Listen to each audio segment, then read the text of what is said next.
buenas noches y buenas tardes, buena tarde. Y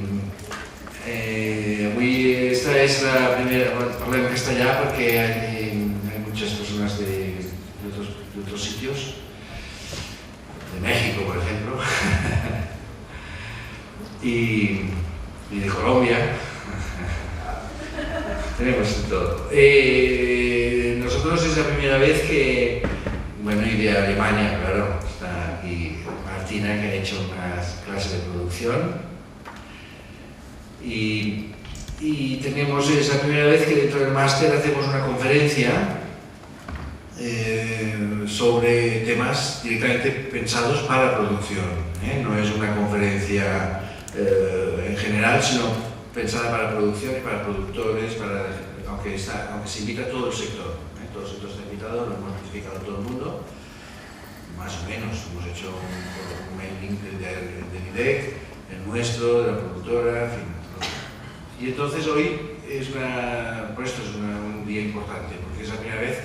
Òscar, pots deixar oberta la cortina perquè si la gent veu que hi ha ambientillo, entren, perquè si no a vegades pensen que ja s'ha acabat o que ja no es pot entrar o que passa alguna cosa, saps? Si no t'importa, gràcies, Així facilita l'entrada.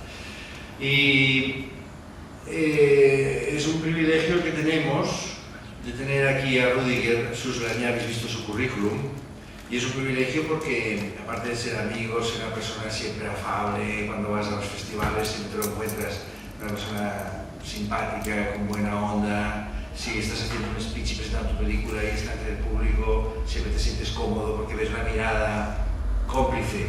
Y así es como yo conocí a Rüdiger Suchsland, porque estaba hablando un día, me parece que era de cara cremada, y me encontré con un personaje que no sabía quién era, que miraba pues, con mucha complicidad y con mucho interés y con mucho dando empuje, ¿no? Con estimulando a que dijera más cosas. Y esto es muy bueno, en ese sentido es muy interesante. Entonces fui a saludarle y luego ya fuimos a cenar al día siguiente a Sitges y ya me enamoré de él, ¿no? Y luego de todo el ambiente que estaba en esto. Entonces os lo quise traer por esto, por el potencial que tiene. Él ahora os va a hablar, él ya sabéis que selecciona para el Festival de Cannes, la Semana de la Crítica, selecciona también para el Festival de Alemania, que es el Heidelberg, selecciona para Ludwigshafen, son 3 festivales que ellos le toca. Está también con la radio WDR, Radio, está con la ZDF Arte, está haciendo trabajos, por ejemplo, todo el pitching de todos los comentarios de los premios de European Film Academy, los hizo él a la mañana siguiente de los premios en Berlín, por la noche estuvimos juntos, luego ya se fue antes porque se define como un cultural activist, y esto me gusta mucho, activista cultural, me encanta esta idea, es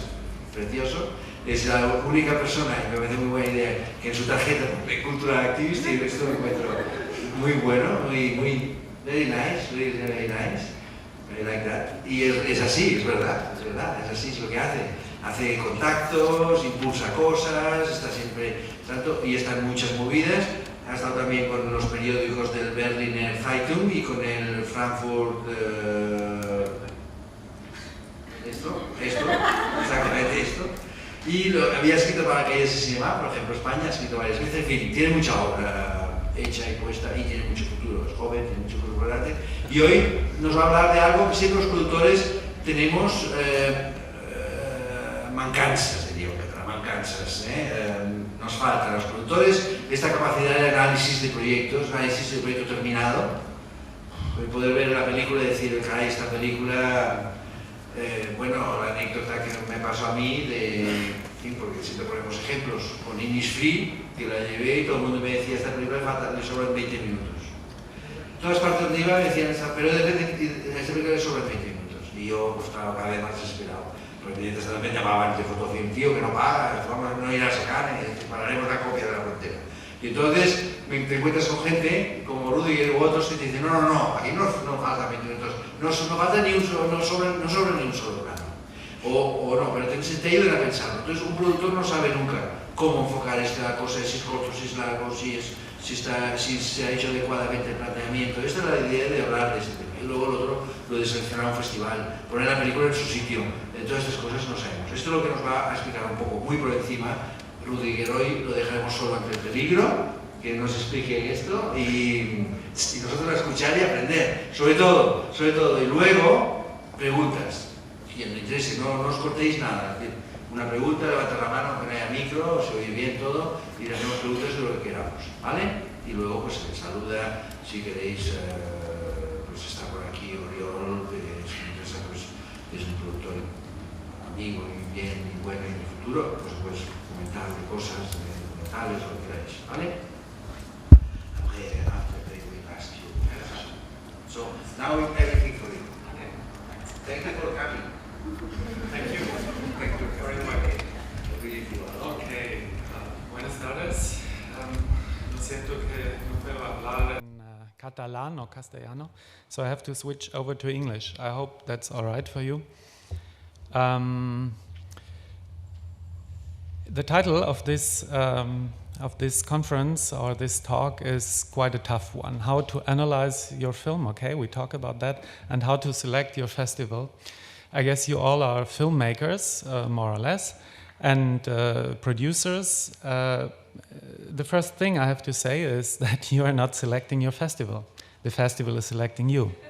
That's one tough point. I'm very sorry for that.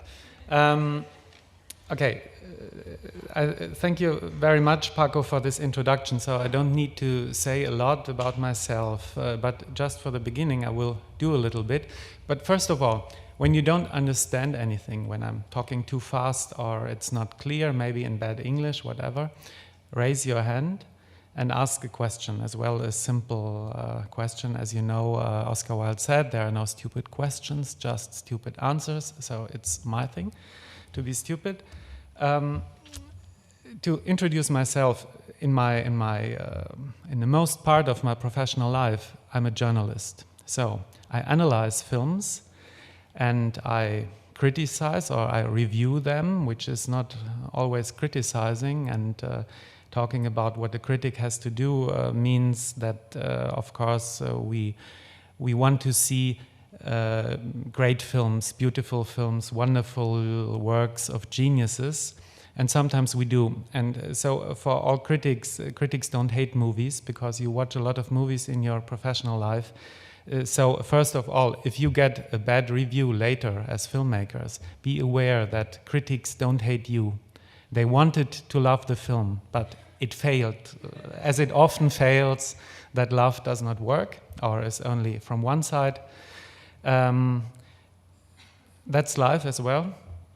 And the same, of course, goes for festivals, because in my professional life, I'm going to a lot of festivals reviewing those films, but sometimes the same films I'm reviewing, I'm selecting for my festival, or at least I make a list of films and I gave the advice to the different directors or people I work with. This could be an interesting film.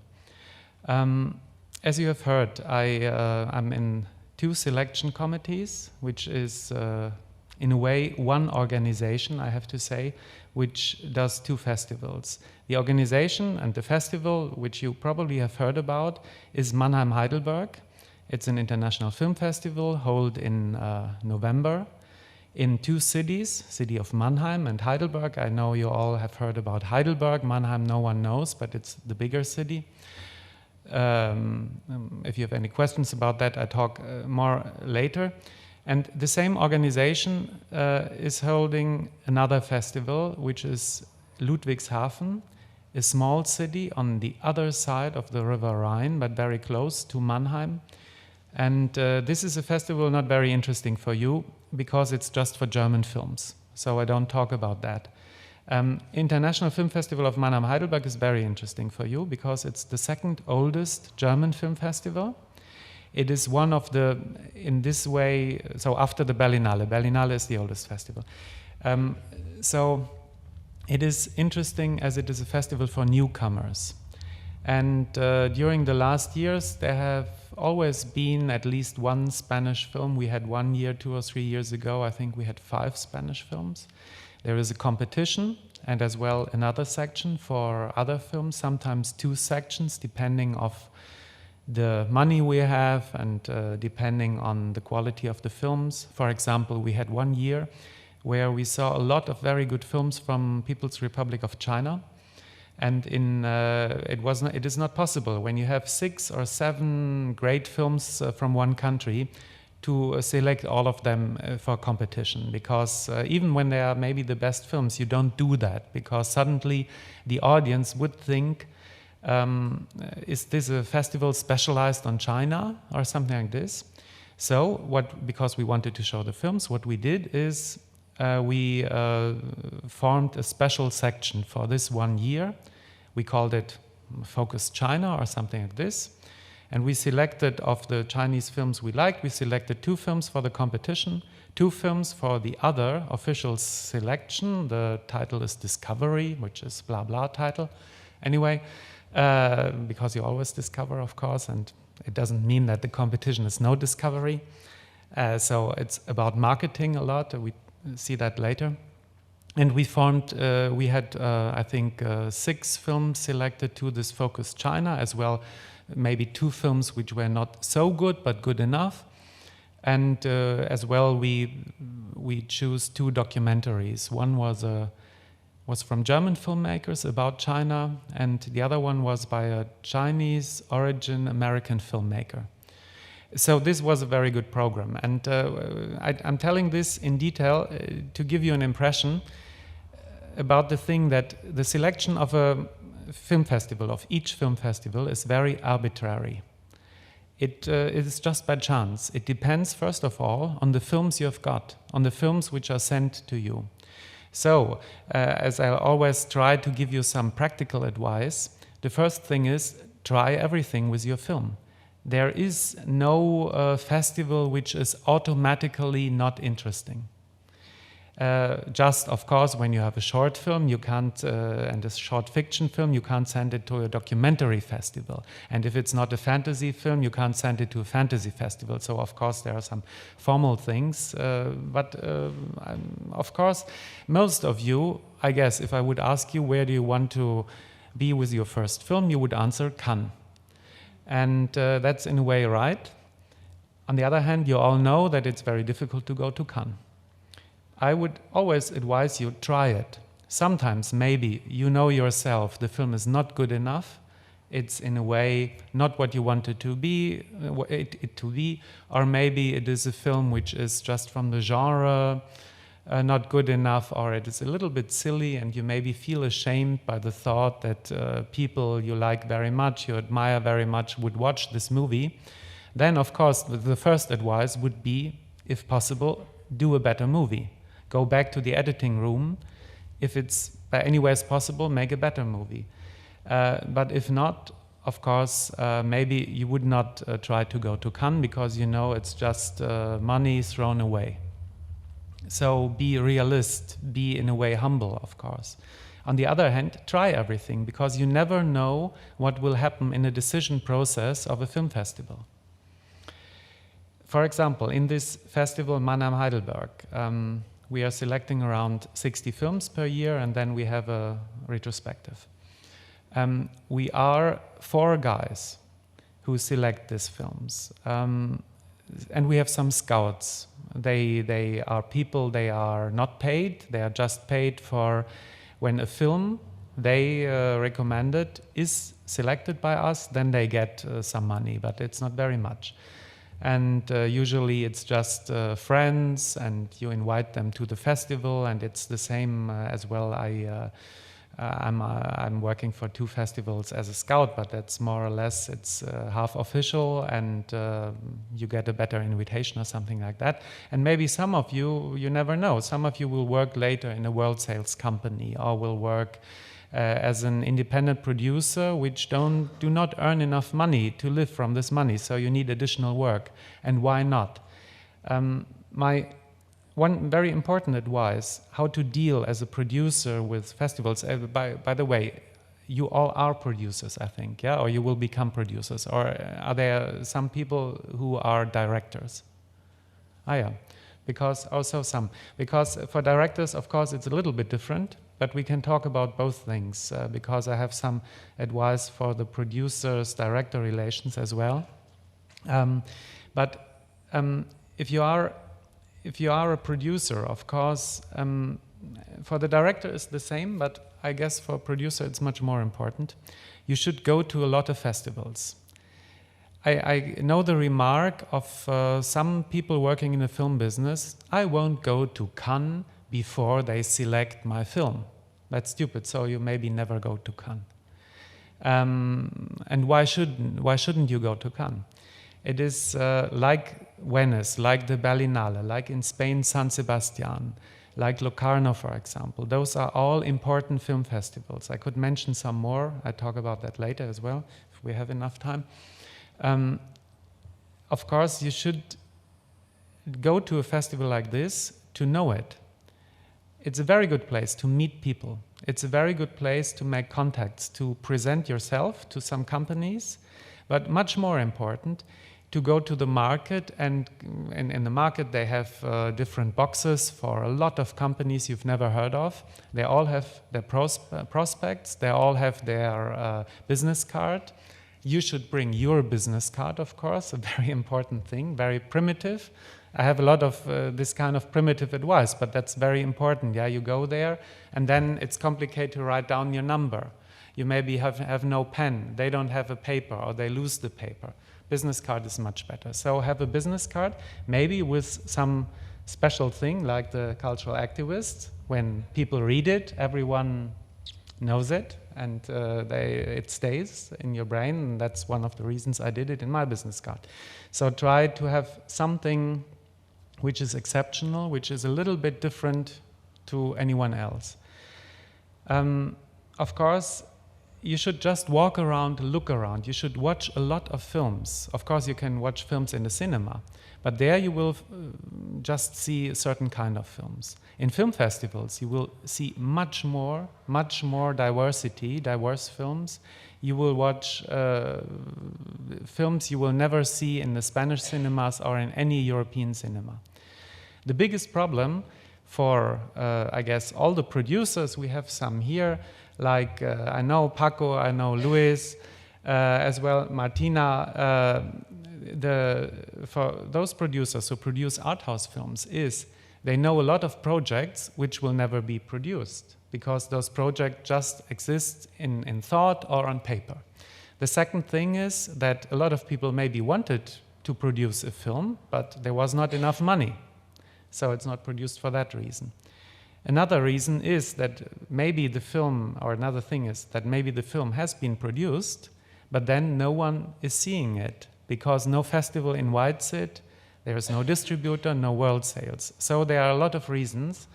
And for all those reasons, we have a lot of festivals which exist. So you can say that today we have a situation where at least, I think more or less every film will find some festival at least where it is shown. Do you have any idea how many festivals do exist in the world? Is there an estimation? I have no idea. No idea. Some idea? I think for short films here in Spain it's about like 200 something. 200 short films. Yeah, okay. Okay, it depends what you call a festival. Well, in general, you can say that more or less 1,000 important festivals exist in the world. That means 3 festivals per day will open. So it's very important just to know when you're looking for a kind of festival strategy, because it's a strategic thing to bring a film which is finished to a festival. If you look for that, is to know which festivals do exist.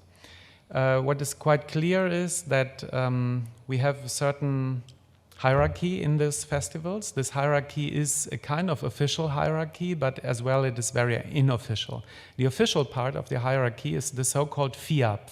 You can look this up in Wikipedia. I don't go deep into it. It's an organization of worldwide festivals where you have to pay some fee to be a member of the FIAP. And then the FIAP gives you they have regulations, and they give you, according to that regulation, a status. And the ideal status is that you are an A festival, so-called A festival. There's only one A festival in each country, and in a lot of countries there's no A festival. I think we have now 12 festivals, it depends a little bit, 12 in the world. So some of them are the very important ones. The most important is Cannes. We heard that before. It's the mecca of all cinephiles and of all festivals. Why is that so? Because of tradition, because of a very good and very strict quality of selection, and as well because due to this quality, a lot of films come there, so the quality is even better, and then even more people come there, bring their films there, and they have a very important market. And as well, it is a festival which is kind of entering stone to all the other festivals, which means they only show world premieres, even in other in their minor sections. I hope you know that in Cannes they have several sections. They have the competition and the Sélection officielle, which is as well the section Certain Regard, and then they have two other sections. The one I work for, Semaine la Critique, and Quinzaine. It is complicated, and we could do just this talk just about Cannes, because the Quinzaine and the Semaine are so-called independent sections, which means the director of Cannes is not the director of those sections. In a way, he does not like them. The Quinzaine is an organization by the Directors Guild of France. The Semaine is, as the name says, Semaine la Critique. Quinzaine is Quinzaine des réalisateurs. So Directors Fortnight, so it's the critics section, the Semaine la Critique, and therefore as a critic I work for them because they asked me to. What I'm doing is, by the way, it is not really selecting, it is the so-called correspondent, which means I recommend films to them, and there are, I think, 12 people like me, which for different regions in the world give them a list. I usually give them a list of 10 films, more or less. Sometimes, if it's very good, it will be 12, but not more. I do a pre-selection, you can call. But if you were a producer, and of course I select German language films, but in general, you could give me your film as well, and I can, if I like it, I can recommend it outside of my list of 10 films. It is just, I have a personal contact. And of course, if you are a producer, even a German producer, and I rejected your film, you can anyway send it to the festival. The point is more a practical one than a principal point. The practical point is that you don't imagine how many films are sent to each of those sections, not just in Cannes. I don't know how many films are sent to Semaine la Critique in Cannes, but I can tell you in Mannheim, we have at least 1,000 films there, which are in end of July, when the deadline is finished, which are sent to us.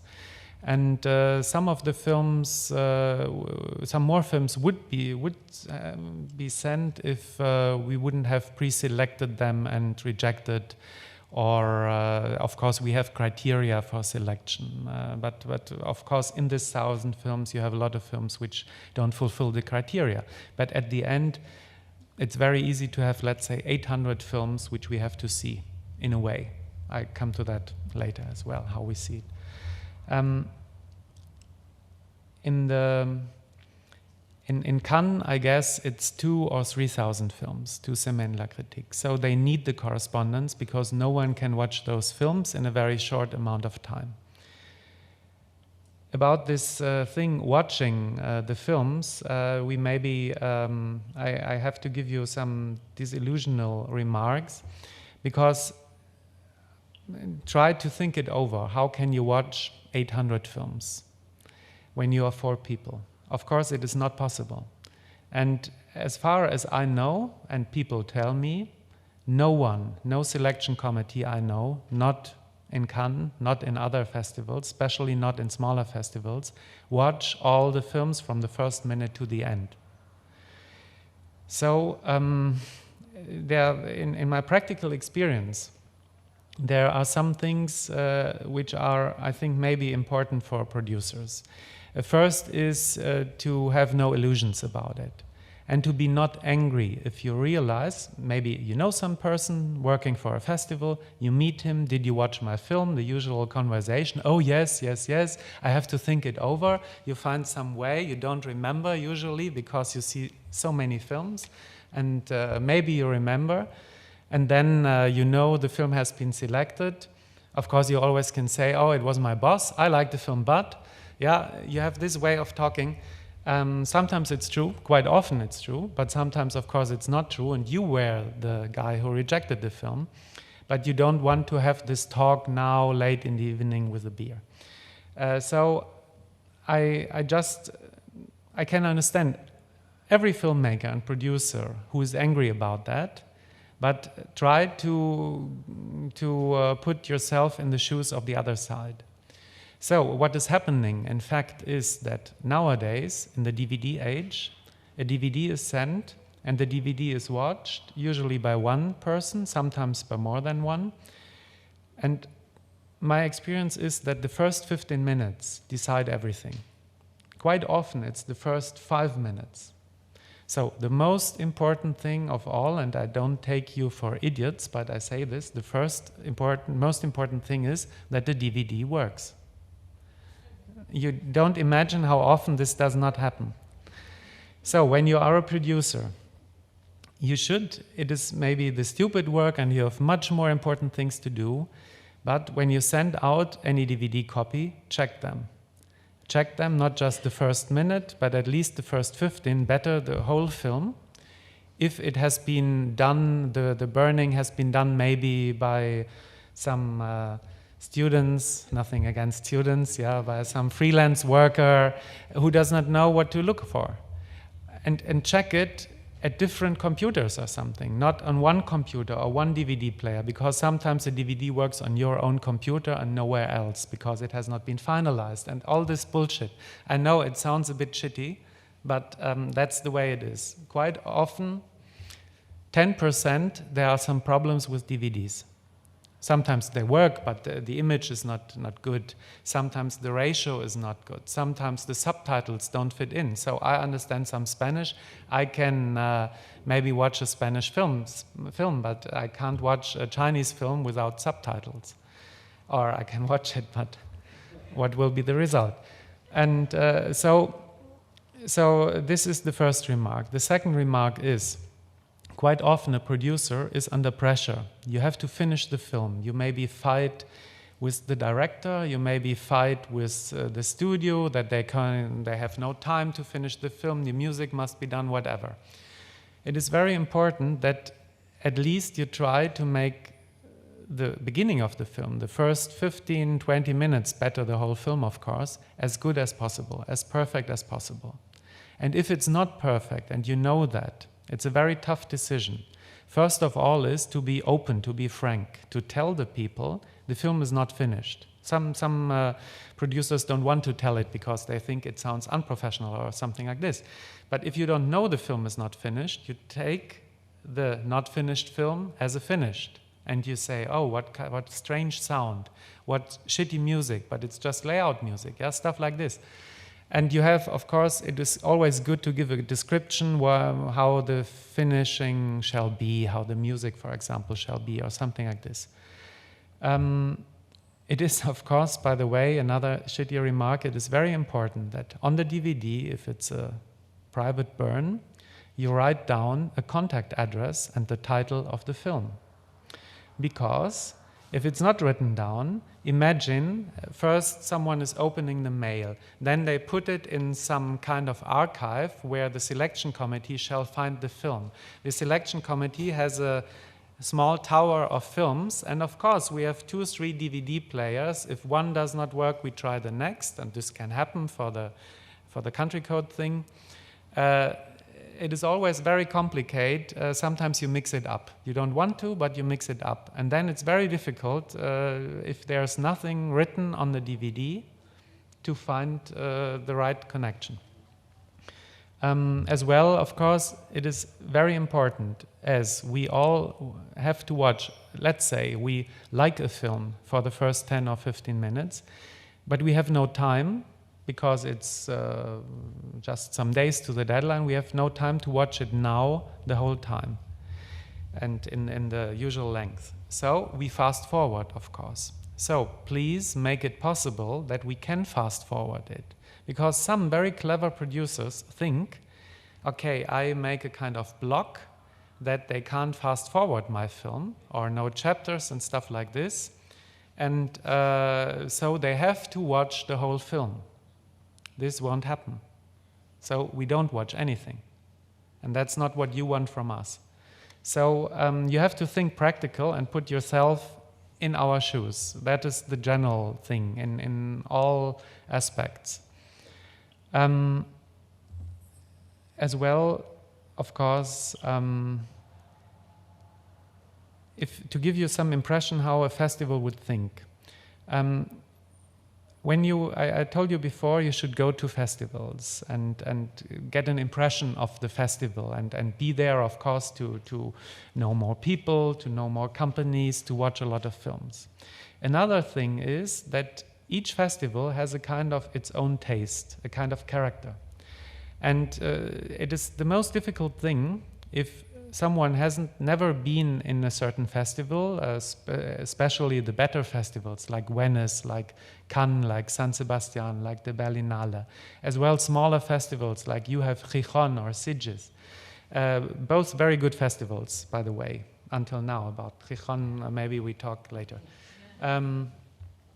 It's very important that you understand how the selection committee works. What is the taste of a festival? And the taste is never only one person, not even in festivals with a very strong director. It is as well the interaction in the selection committee, and it is the interaction between the selection and the audience. So it depends on the audience, whether the audience are usual cinema goers or it is a professional audience, like in Cannes. In Cannes, no usual person can enter the cinema. It's only professionals, means journalists and buyers and producers. So it is as well it is important for you to understand it if you want to send a film there, and if you want to understand why perhaps they rejected your film or why perhaps they invited it. It is as well important to understand later the reaction of the audience, because sometimes or quite often it can happen that a festival invited your film.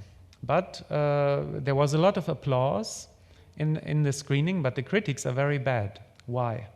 Or there was a lot of applause and people came to you and the critics were very good, but no one is buying the film. Or someone is buying the film, but later no one goes into the cinema. No, the film is distributed, but no one wants to see it, but everyone wanted to see it at a film festival. So all this is very difficult to understand as well for me after years, and I do this for more than 10 years. It is sometimes I know why, but I can't explain it, and sometimes you try to explain it. And I think all the people here, which are a bit more experienced, like Paco or Luis, it is very hard to explain exactly. Yeah, it's kind of a feeling, and it's like talking about food. It's quite unclear. You know what you mean, but how can you explain it? And so it is a kind of understanding which has a lot to do with experience. And experience is, of course, the most important word for everything I have to say here. So this is something you cannot learn. You can just, after a while, you will develop it. And it has something to do with taste. It has something to do with understanding. It has as well something to do with staying innocent. And the best thing for you as producers and filmmakers, as well as directors, is to stay innocent even to your own films. It is very tough, and maybe it's not possible, to watch a film you made yourself after a while, to watch it like you are watching it for the first time. But you will have a kind of experience like this when you watch it the first time with a strange audience, with the foreigners, strangers, yeah, people you don't know. Because before you watch it with your friends, you make test screenings. Test screenings are good, but I would never trust too much in them, because people are friendly, at least when the test persons are friends, or even when they are enemies, yeah, but they work in the same field. It will be very tough that they give you an honest answer, because imagine yourself, you're watching a film from a friend. Can you be really honest when you think it's shit? At least you will find friendly words.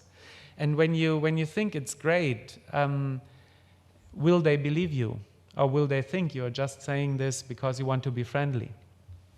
And as well, great is good, but it's not the most fruitful remark, because sometimes a small critique, it's great, but at the end, 20 minutes, or the music, or the one actor is not good in this scene, you have to re-edit this scene. Something is much more useful than to say just great.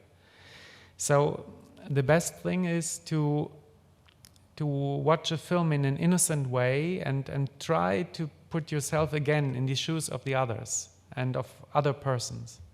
And this, of course, is kind of leading me to, because I cannot talk too long, I could talk much longer, I'm realizing this, I didn't think before, but brings me a little bit to the second thing, how to analyze your film. Of course, important thing is you have to know where you are sending it. And you have to know what you want with this film. It's quite clear that it makes no sense when you did a science fiction, fantasy, blockbuster thing to send it to an art house festival. Or the other way around, if you did a small debut film of your friend from the university to want it a Spielberg-like blockbuster. These are extreme examples. But the general idea is you need advice from foreigners, from other persons. Never listen just to yourself. Never, I think in the process of making a film, there starts something like the inner dynamics of this team. That quite often the director, if he or she is not a friend, at least you like him, you respect her, otherwise you wouldn't do a film with this person. So, but you have to be the first critic of this person as a producer, and the other way around, if you are a director, you have to be aware what the producer tells you, and you have to criticize the producer sometimes. And even when he or she is a friend or is bringing the money. And on the other hand, you have to listen to him, of course. But I think always the general approach and attitude of a producer is a little bit different to the attitude of a director. The director at the end is the artist, and the producer at the end is a kind of money guy. Sorry. To you all, but you have to look for the money and to finance the film and to pay it, and to pay even the director. And this, of course, is a situation you very seldom change. Sometimes in the project, when you as a producer develop a project and then later you were looking for the director and bring it into it, maybe then it's a little bit different. Or when you are as well a writer for the script. But the general system is that you have this fine between pragmatism and so-called true art, which can maybe sometimes be true madness. And but it's very difficult as well for yourself to decide whether you have to listen to this director. Is he or she right in his radical avant-garde art approach, or is it just madness? And you have, for the own sake of the film and for the director as well, you have to be tough and fight with him. And I guess to decide this, you need more than one opinion, more than just your own opinion. So you have, I think, you cannot start early enough to develop a kind of network of people you can trust to, people with independent opinions, people with experience and different experience than your own, and to develop a kind of communication with them that they stay honest. So if they tell you things you don't want to hear, be thankful for that, because it's much more difficult to tell this kind of things than just to say always, oh, that's a great film, that's a nice film. And I know what I'm talking about, because I have producer friends as well, and sometimes it's quite tough to give honest answers. And of course, you have to know what kind of films, what kind of festivals do you want with your film. But as a producer, I think this is just a part of your work, and you are, even when you go to a lot of festivals and you have some experience, you are not the best in it. Maybe the best in it are the world sales, and I'm not sure what you know about world sales and how much you have been taught. In general, part of the information and of the when you go to festivals, when you look around, don't try to read a catalog, for example, not just for the producers, not just for the countries, not just for directors, and not for the story and the actors, of course. Everything of that is important. But the world sales companies are very important, and they gain more and more importance every day now. And I think they are building a lot of the program of the festivals today, especially when we look at the big A festivals. It is always very interesting, and you can look this kind up in the internet, and you should do a lot of this research just to know more. When you look up the catalogs of the last years of the festivals, for example, to bring an extreme example, the Berlinale, the International Berlin Film Festival, and the Festival of Cannes. Of course, the first thing you can see is that in Cannes you have a lot of French distributors and French world sales, of course, not distributors, sorry, world sales.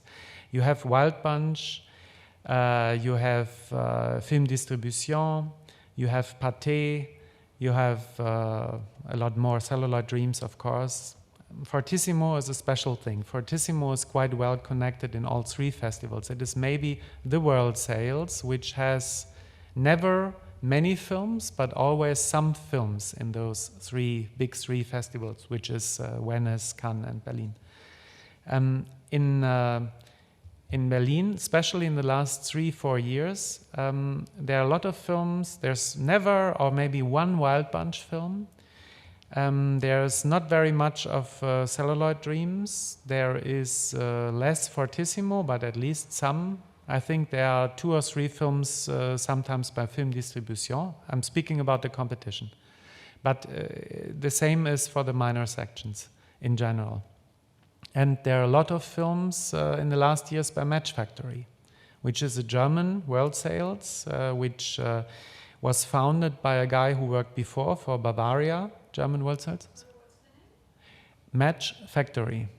Match Factory, yeah. For example, we have here Luis Minaro, and some of his films came out or are distributed by world sales of Match Factory.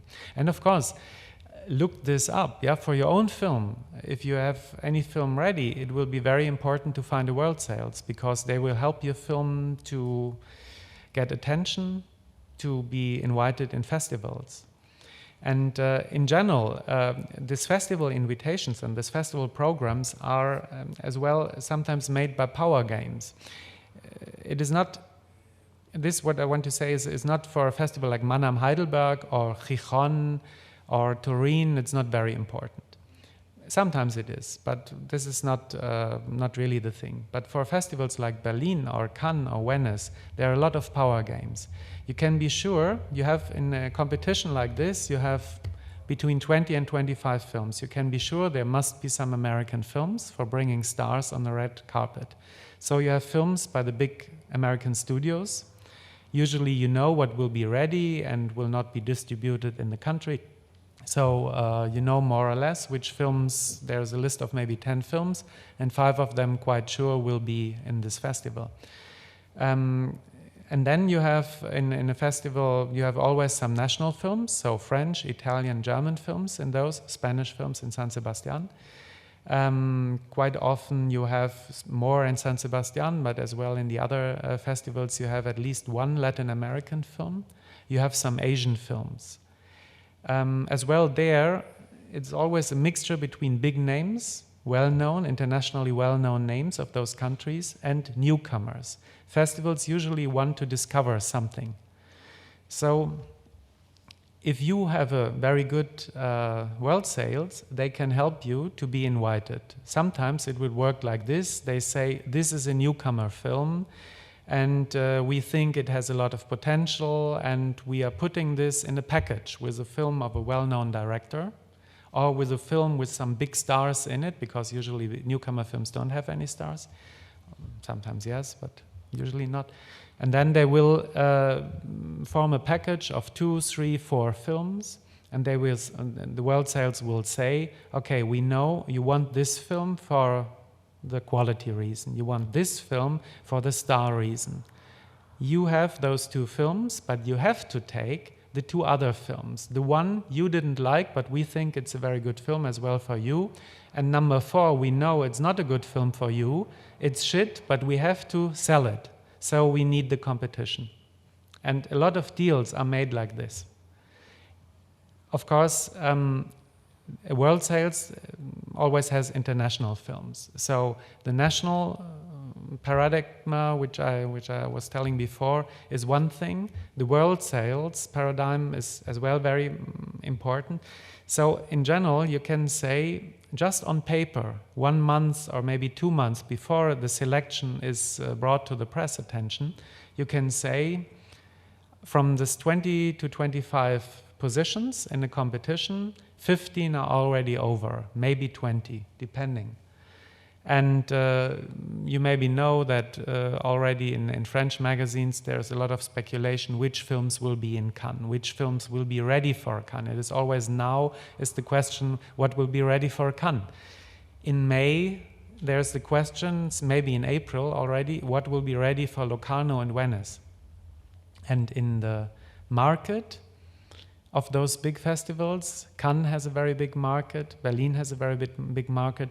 They sometimes show films for the professionals, which not for us critics, but for the buyers, which will be in a competition in Venice or Locarno or San Sebastian. The other way around, it works less because all those 3 festivals in autumn, Locarno is in August, and San Sebastian and Venice is in September. Those festivals do not have a big market. So it is interesting to sell a film to a distributor, to sell films in Europe for the Americans or the Asians, but it is less interesting to make new deals, to show films which are not ready. All this happens in Toronto. Toronto is a festival which is no A festival. It is besides all this FIAP thing I was mentioning before.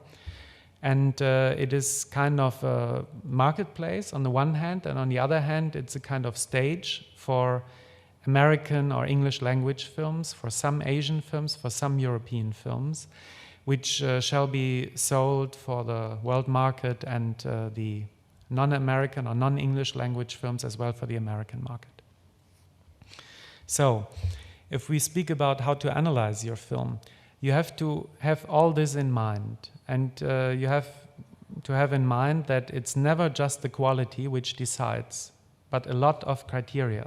And I don't say this to give you a great disillusion. It is just to make you more realist, because film festivals can be a lot of fun for you as well, even when you are not invited with your films.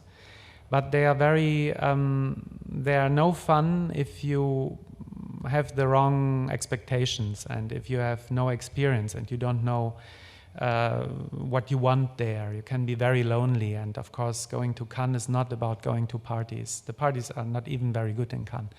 Even if you come into them, and quite often you are not invited, but when you are, then you are bored and you talk to the same people you talk here in Barcelona. So before I finish, and then you have the opportunity to give me some feedback and to ask questions. Before I finish, I just want to give you some short remarks how to analyze a film. Because when I'm working for selection. I'm having in mind for what festival I'm selecting for and what we need. For example, when I know we have a lot of strong European films, but we don't have in Mannheim. We don't have strong films, or we don't have any film from Latin America. Usually it does not happen, but if that's the case, then I will look in a different way on Latin American films. And of course, sometimes you have the criteria, maybe this is a film which is not for me, either because I don't like it, I cannot switch into it, I don't understand it. Quite often, I don't understand it. But this is a film our audience will like. Because maybe it is because it's funny, it's the only comedy. Oh, we desperately need a comedy. Usually, not many good comedies are made. So every festival is very happy if they find a good comedy, which is not shitty and tasteless, of course. As well, this is a kind of strategical or tactical criteria. But besides that, of course, you go with, you select a film because you like it. So what does it mean I like a film? Of course, it's my own taste. But there are some criteria which I have as a critic when I review a film. And they are very useful, I think, as well to analyze a film when you are a producer as well. Maybe, I'm not sure, sometimes to analyze a project, whether that's good for you or not. The first thing, of course, is what does the film want to be? The film, not the director, what does he want? Sometimes it's the director, sometimes the producer, sometimes the scriptwriter. But quite often it's a mixture between all the three persons. Sometimes it's more than three. So what is at the end put together, these three approaches? What is the idea, what it wants to be? And when the film is ready, of course, you first want to find out what it wants to be. The second is, does it fulfill the expectation? Does it work? So, of course, this is as well this kind of very unclear criteria. Does it work? Maybe you think a film does work and I think it doesn't work. But at least it is a question you should ask yourself. Does it work? And sometimes it will happen that you like a film, but when you are alone with yourself, you say, well, it does not work. I want it to work. I like it for certain reasons, but it does not work. And of course, you can invite it anyway or produce it anyway, but you have to be aware what is happening. This is the first chapter. The second chapter is 4 questions you can ask all those films. The first one is, again, the very subjective film. Do I personally like it? Does it fulfill my taste? Because sometimes it is maybe a very good film. In all other criteria, it has very high rating, but you don't like it. You just don't like it. So at least you have to be aware. And sometimes for selecting a film in a festival or for reviewing it, it is very important that you like the film, or whether you like it or not. And the second thing is, of course, to ask yourself about what is the story, and in which way is it told? So the stylistic question, what is the film language, the artistic language of the filmmaker, and is it unique in a way? Usually, maybe innovation and uniqueness is not the only thing, but it's a very important thing, especially on a festival. You always want discoveries. You want something you haven't seen before. And in a way, a lot of films are unique, much more than you think, but a lot of them are not unique in a very good way. But at least uniqueness is a very important thing, and it can be uniqueness and, of course, as well, a kind of approach. The approach of a filmmaker, is this approach unique? This should be a question you ask yourself when watching a film, when reviewing a project. In terms of story and in terms of aesthetic, of the filmmaking and the style, the form of the film. Third question is, of course, you ask for something like very difficult expression, like artistic value. What is the artistic value? What is the artistic character of this film? what will be or what is probably its place in the film territory in relation to other good directors, in film history, in relation to other films which come out today. And the fourth question, of course, is why does someone do this film today? Or why do I want to do this film today? So it is as well the question about the, let's call it, political and social impact of the film, the cultural impact. So why is it necessary to do the film? What will it probably change, or what will it probably do with the audience? So those four, maybe general and in a way as well diffuse criteria are for me usually the criteria when I review a film. It's not that I have a list and always make a cross. It is more I have them in mind, and sometimes when I don't know what to think about the film, I can ask those questions to myself, and they help me to develop, to know what I think about it, because I think before and I feel before. Feeling, of course, is as important as the thought. But to know what you feel and to know what you think, those questions can help. And this is important for your own films and as well for films of all the others. And usually when you want to defend a film, you can defend it as well, or attack if you want, through those questions. So as I have talked for 1 hour, more or less, I think we make a break, and I'm open and waiting for your questions.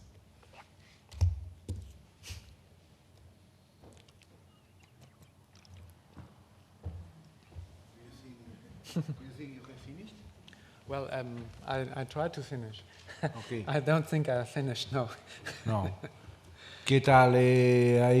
¿Hacemos que continúe o queréis hacer preguntas? Alba, què hacemos? Tu que saps de què va tot això. ¿Queréis que continúe?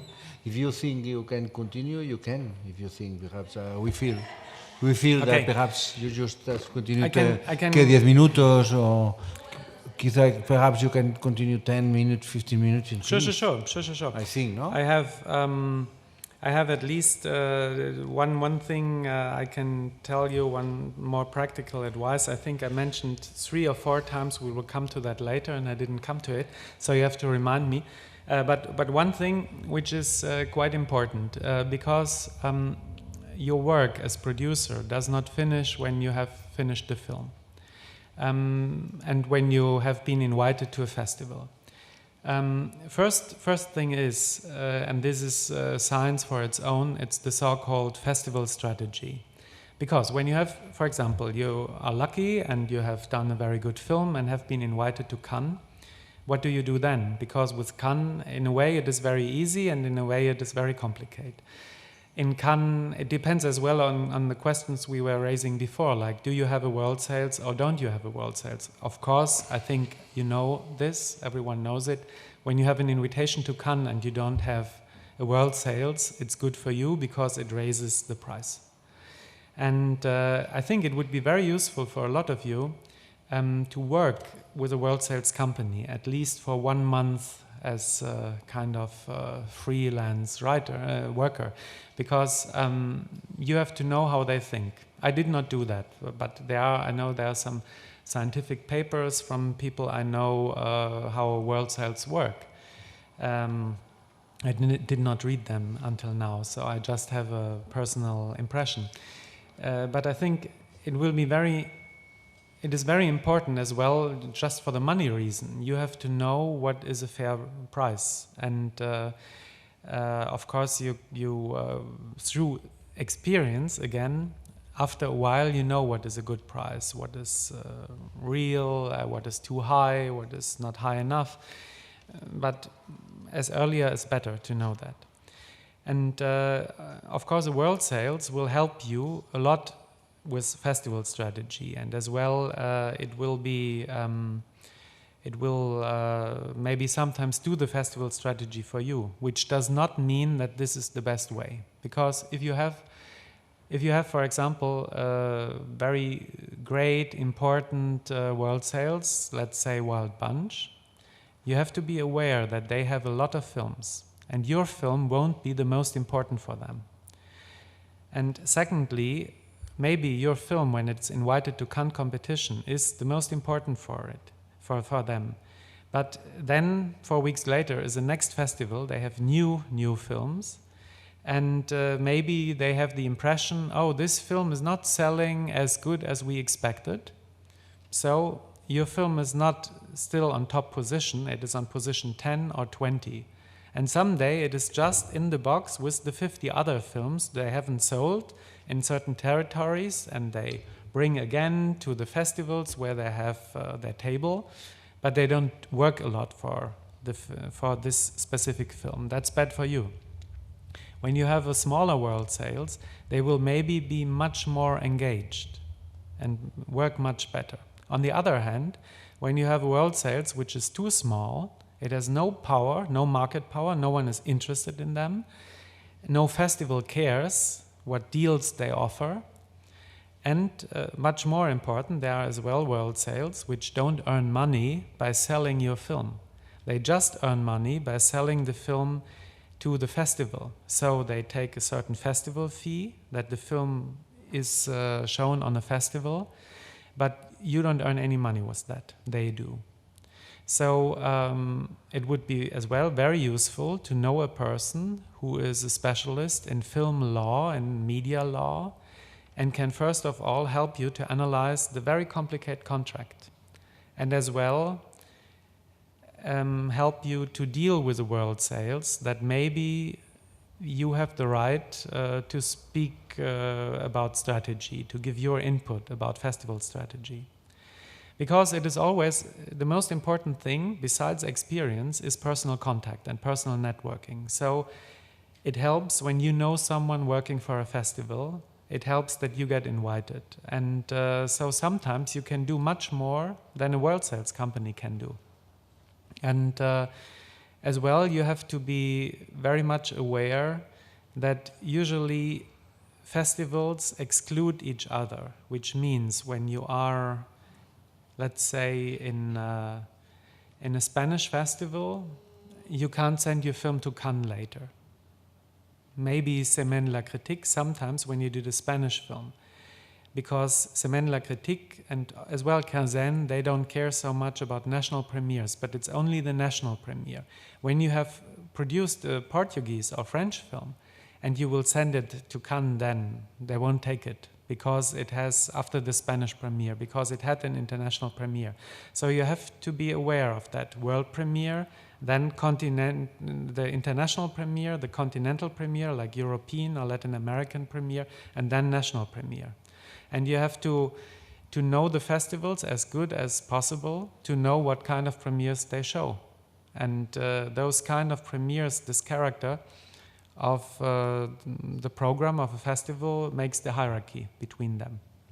Therefore, San Sebastian is considered to be the better festival than Gijón, for example, because San Sebastian is an international festival with a competition. Gijón has as well a competition, as well international, but San Sebastian has the A status. So San Sebastian wants at least international premieres, quite often world premieres, and at least they want some world premieres.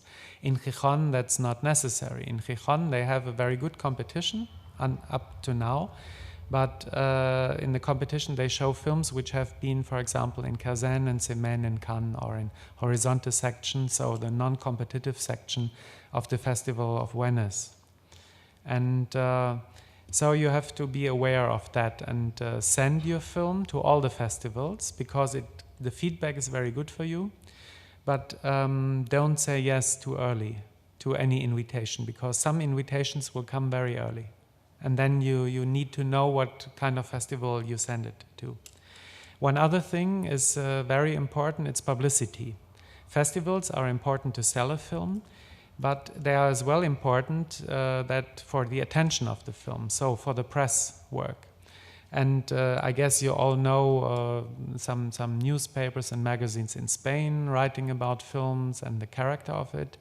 You probably know as well some business magazines, American, like Variety, like Screen. As well, you probably know some art magazines like Cahiers du Cinéma in France or Sight and Sound in England.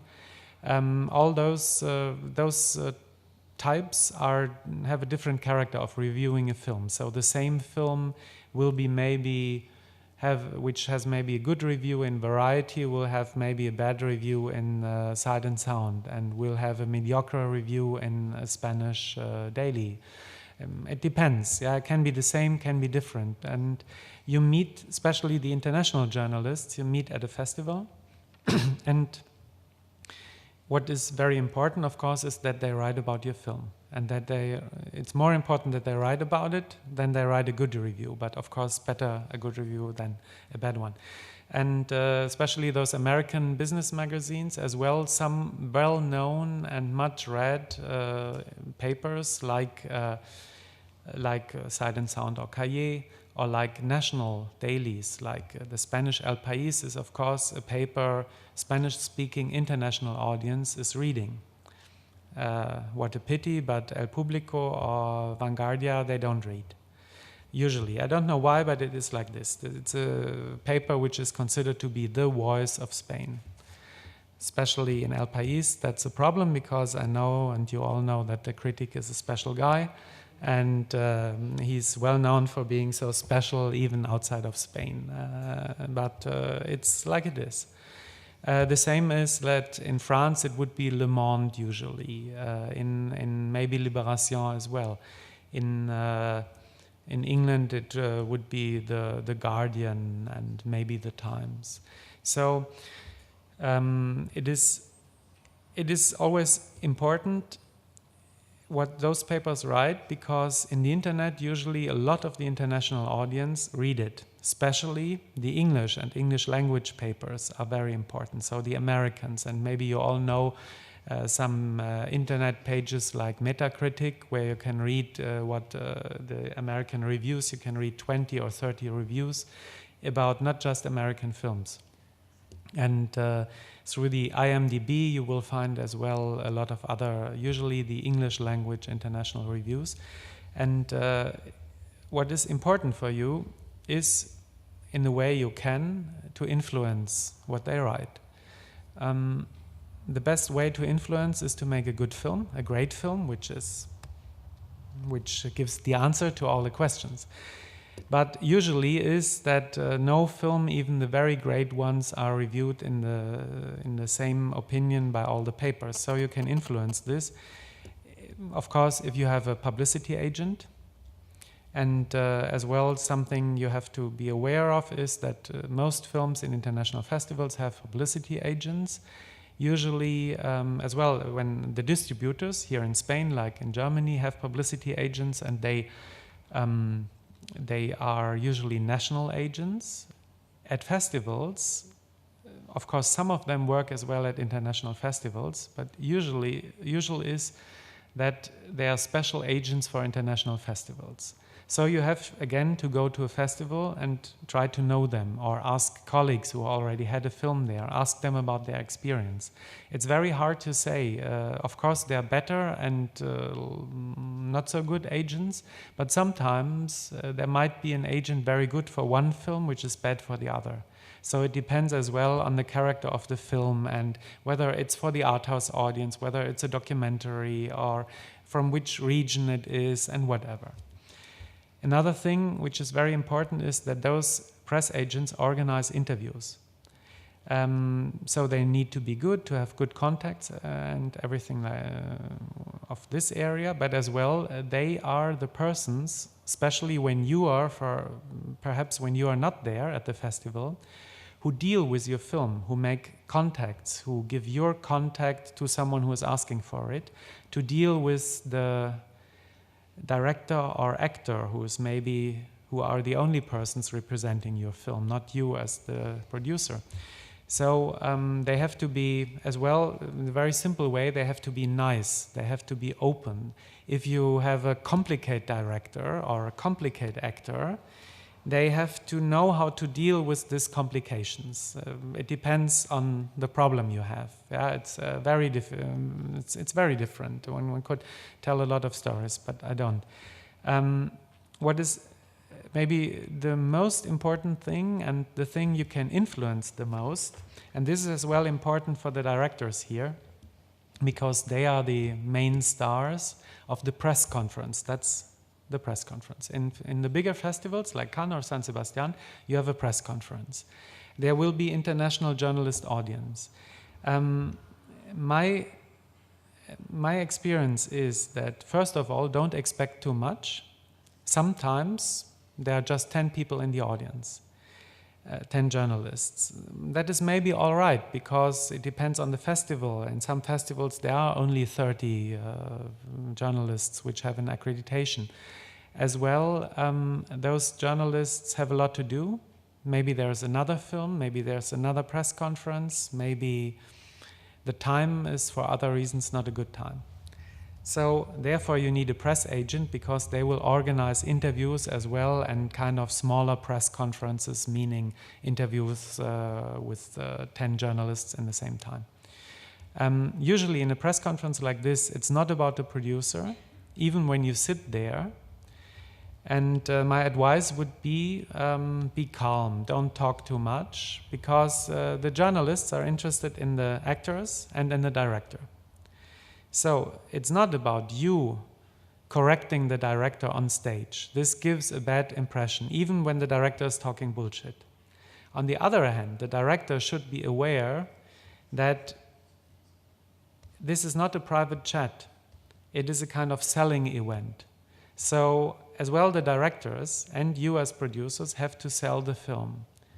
So you should prepare a press conference quite well. Some directors, and maybe yourself as well, are excited. They know what they have to say, but they forget everything in the moment they are on stage. So maybe you write them a small paper, maybe you brief them, maybe you do some exercise as well, giving interviews in front of a camera or in front of a microphone, and play this again for the director. Then he can listen to himself talking a lot of bullshit, and he will be aware to make it clear. Short sentences. I would give the advice, if I were your coach, to think about the film, think about 10 sentences you want to have print about your film. And not just, it's a great film, it's a super film, it's a wonderful film. Some more content, of course. And then you have those 10 sentences. Try to reduce them to 3 sentences. And try to learn those at least 10 sentences, better those 3 sentences, by heart. And repeat them. Why not? Professionals do it this way.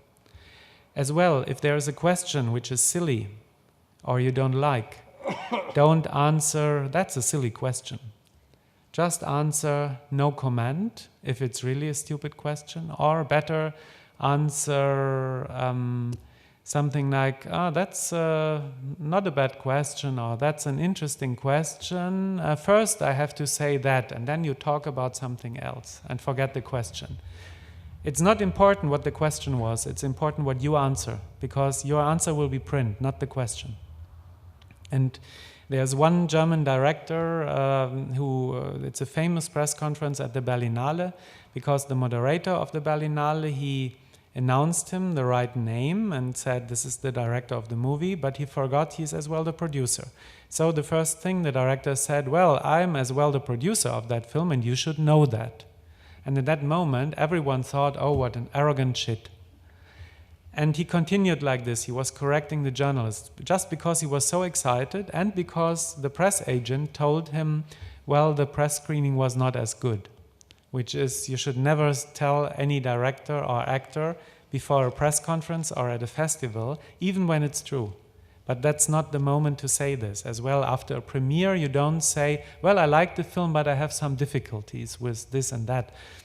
Say it later or say it before, but not in the premiere, and that's the same with the director. So coaching is very good. As well, don't trust just yourself. Be humble. That's maybe the whole message. Shall I continue or shall I? like No. I like that.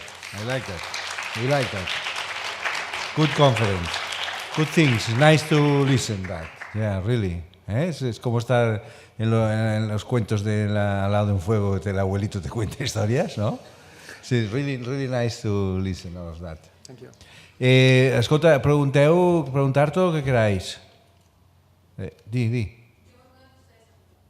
Ah, sorry. You want No. to say I wanted to say maybe one more thing because I forgot that. I wanted to talk about Gijón, as I've been in Gijón 3 times. And I know the work of José Luis Cienfuegos. He does a very good work. I know that most of them I can see young faces. You are producers. I don't know whether you were in Gijón by chance, but at least you know all about it. And it's not about, as it's a regional government, it's not about the new government and the last elections. I don't want to comment on that now. But whatever you think about Gijón and José Luis Cienfuegos, I think it is a very important, this whole event of firing him very suddenly without a very good explanation is not a political, not a thing about party and personal convictions. It is more a general thing about culture and politics. You should be aware that it's in all your interests, besides whether you were voting for the PP or not. It is in your interest to fight against this and to defend any festival director in his independence and to defend places where films are shown just for their artistic impact, not for industry, money, power, or political reasons. And most of you will be, because the rich are not so many, so most of you won't be with the big guys at the end in the industry. Most of you will do art films. So that means you will always fight, like all the good producers fight, for a distributor. You will always fight for a place where audience can see your film. It's not about that the audience does not want to see the film, but it's about having the possibility. And like all the festival politics I was talking before, of course there's a distribution politics. And festivals, the most wonderful thing of festivals is that it's a place where your films are seen, where you as producers, as directors meet the audience, where you get the immediate reaction. Therefore, festivals are great, and it's one of the few things in film business which really work very good. We have more and more festivals, we have more and more spectators. But we have less cinemas, and we have big difficulties that a film which is distributed has enough audience. Besides those one film per week, which has a very strong marketing apparatus system and a lot of money behind itself. And even this film maybe don't win money because it's very expensive to have this marketing machine. So it's in your personal interest to defend the independence of film festivals and as well to work together as producers, even when you think your colleague does not make very good films. Even when you say, I don't like him for some personal reasons, but you are at the end in the same boat. And so I just want to ask you for solidarity with each other and with festivals, because without it, it won't work. Don't think that you can survive as lonely fighters. It does not work. So. Okay, I agree with you. Very good, I agree with you. Pues, ¿queréis preguntar algo? Hay tiempo, Oriol. He has a question. Ah, sí, perdona. No, digas. ¿En inglés? ¿En inglés? Es mejor, sí. What does film labs, such as Torino Film Lab, Yeah. have influence in the selection community, such as Yeah, that's a very good point, because with the more and more importance of film festivals in general, the film festivals as well kind of spread their competence. They are no longer just a place to show a film, they are as well producers. And as well, they have kind of laboratories, or there are places to bring people together as well beside the market. And especially Torino Film Lab is a very good one, as far as I can say from the outcome. I have not been there, but I know people who work for it. It all started, I guess, with Rotterdam, but now we have a lot of that as well. We had it in Gijón. I don't know what the new director will do. We have it in Buenos Aires. We have it in Locarno, in Berlinale as well, in Cannes a little bit with Cine Fondation. Of course, they have influence in two ways. One is the very direct influence. I don't know how it works for Torino, but I can say that at least in Locarno, in Rotterdam, in Berlin, it is like maybe Bafisi, Buenos Aires as well. It is like that. Of course, a film developed in this place will be shown with some more attention and with some more sympathy. It can be the other way around, because we have had in Mannheim as well a kind of not a film lab but a co-production market, and then we still have, but it's in a changing process. And I remember in the last years we always had some films which had kind of developed in Mannheim or partly developed, and sometimes we selected it, but sometimes we thought, oh, this is not a bad film, but to show that this has been selected in Mannheim is not what we want to show to others. So it depends on. But in general, of course, you look with much more sympathy to it.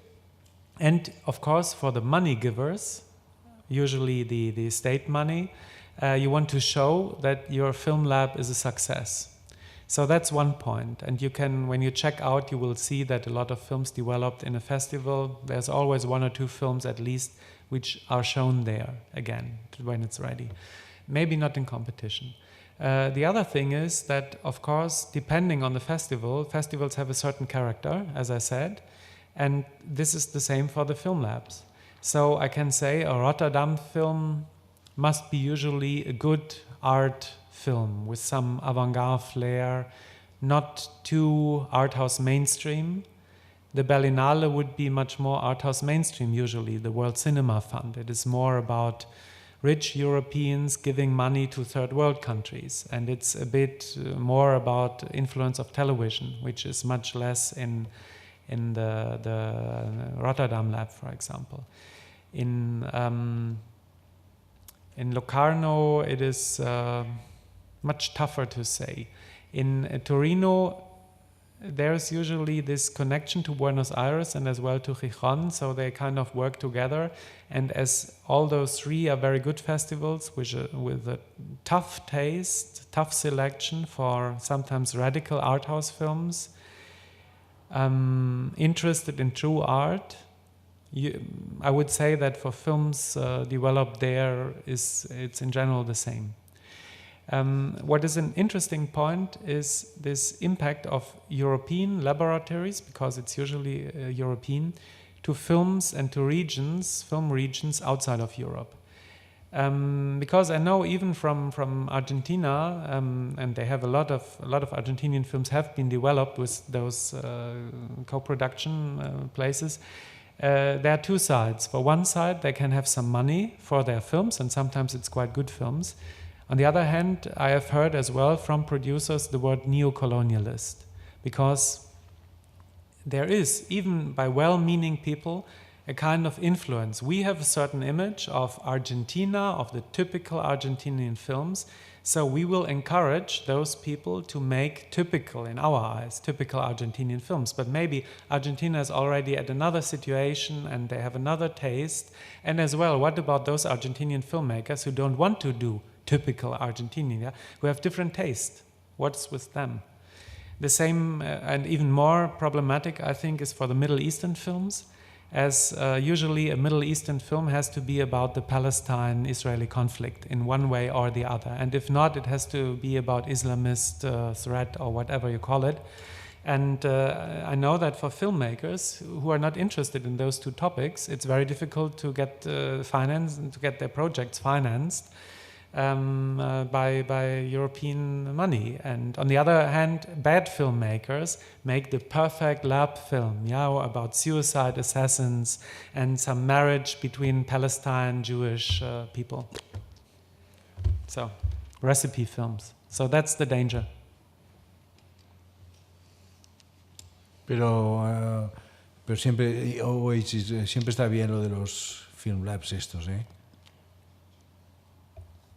Pesado a veces, ¿no? Porque vas repitiendo y a veces te cansas, ¿eh? Habéis quizá visto algunos que sales muy eufórico del pitching y luego no sale absolutamente nada. Esto hay que saberlo. Pero el hecho de que un proyecto te lo seleccionen, esto es lo más importante, más que los pitchings. El hecho de que te seleccionen un proyecto, como en Cinemar o en Torino, en sitios estos, el hecho de que te lo seleccionen ya le da vida al proyecto, ya lo viste, ya le empieza a dar, ¿no? Como ponerlo en la carretera un poco, ¿no? Esto yo creo que es lo más importante. Más que los pitchings, ¿eh? The pitchings are problematic. Yeah, but pitchings. for example, for me it was quite interesting. In Locarno, they do as well something like a pitching trainee. Because they have this kind of, they call it open doors section, that is that they invite people from not so developed places in the world, like they had one time Middle East, one time they had Latin American countries, but not the big ones, so countries like Venezuela, Colombia, Ecuador. One time they had, I think, Southeast Asia, but not, of course, not China or I'm not sure, Thailand, but whatever. And they for one week they do exercises in pitching, and they prepare a pitching, and then there is a 2 days pitching event where they can present their projects. And the festival has invited a lot of persons from, in general, potential financiers, producers, television buyers, and world sales buyers, whatever. And so I think at least for those filmmakers, they have something at the end. Yeah, they learned how to be in front of this audience with the project, and you could realize that it was very tough for them for a lot of reasons. Sometimes just no experience, and they did not go to film school because it does not exist. And sometimes it's just to come into the mood to speak in front of an audience in a foreign language.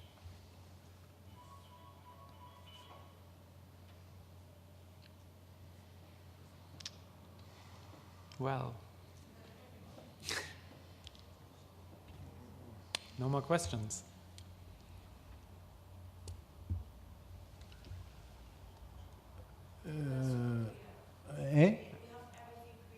No, I don't think so. I don't have, so if you have, you didn't learn the lesson. No, the lesson is that you are alone in the world, and it's the world is a tough place, but it can be fun. Bueno, en cualquier caso, lo que ha estado explicando es lo que se va haciendo, ¿no? Con o sea, que cada uno vamos haciendo en la vida cotidiana y vamos avanzando en 2 pasos para adelante, 1 para atrás, pero siempre vamos avanzando, ¿eh? Bueno, pues yo creo que si no queréis preguntar nada más, de todas maneras tenéis su correo electrónico, tenéis sus datos y por tanto si en un momento dado necesitáis alguna cosa podéis escribirle y es una persona absolutamente disponible, cosa que se agradece mucho, interesada, muy interesada, muy abierta a saber qué estás haciendo, o sea que no tengáis reparo en decírselo y por lo demás y preguntar con toda confianza. Later, if you have some films which are shown at some festivals, you should write me an email, of course, that I should watch your film. A lot of people do this, so why not? We meet again at festivals. Vale. Pues nada, gracias Rüdiger. Gracias, Rüdiger, y hasta que vaya viniendo.